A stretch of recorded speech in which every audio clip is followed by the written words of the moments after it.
ওজন বৃদ্ধি নিয়ে কটাক্ষের জবাব দিলেন ঐশ্বরিয়া। বলিউডের খ্যাতিমান অভিনেত্রী ঐশ্বরিয়া রাই বচ্চন শুধু তার সৌন্দর্য বা অভিনয়ের জন্যই নয়, বরং তার আত্মবিশ্বাসী মনোভাবের জন্য প্রশংসিত। গ্ল্যামার দুনিয়ার কঠিন সমালোচনার মধ্যেও তিনি সবসময় নিজের অবস্থান স্পষ্টভাবে তুলে ধরেছেন। এবার আত্মবিশ্বাসী মনোভাবের জন্য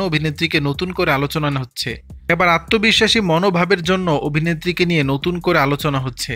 সম্প্রতি ঐশ্বরিয়ার একটি পুরনো সাক্ষাৎকার নতুন করে আলোচনা এসেছে। মাতৃত্বের পর ওজন বৃদ্ধি নিয়ে সমালোচনার জবাবে তিনি বলেছিলেন, এটা এমন কিছু নয় যার প্রতি অতিরিক্ত গুরুত্ব দেওয়ার প্রয়োজন আছে, এটা স্বাভাবিক।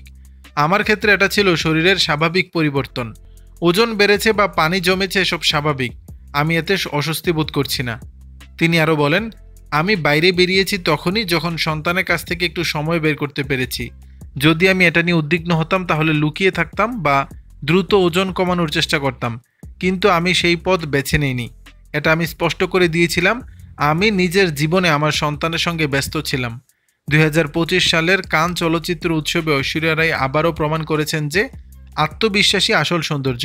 আইভরি রঙের বেনারসি শাড়ি, হীরা ও রুবির গহনা আর সিঁথিতে সিঁদুর, সব মিলিয়ে তার উপস্থিতি ছিল অনন্য। তবে সামাজিক মাধ্যমে তার ছবিগুলো ছড়িয়ে পড়তেই ওজন নিয়ে আবারও সমালোচনা শুরু হয়। তবে ঐশ্বরিয়া সবসময় দেখিয়ে দিয়েছেন তিনি এসব নেতিবাচকতার ঊর্ধ্বে। দর্শক, বিষয়টি নিয়ে আপনাদের মতামত জানাবেন নিচের কমেন্ট বক্স।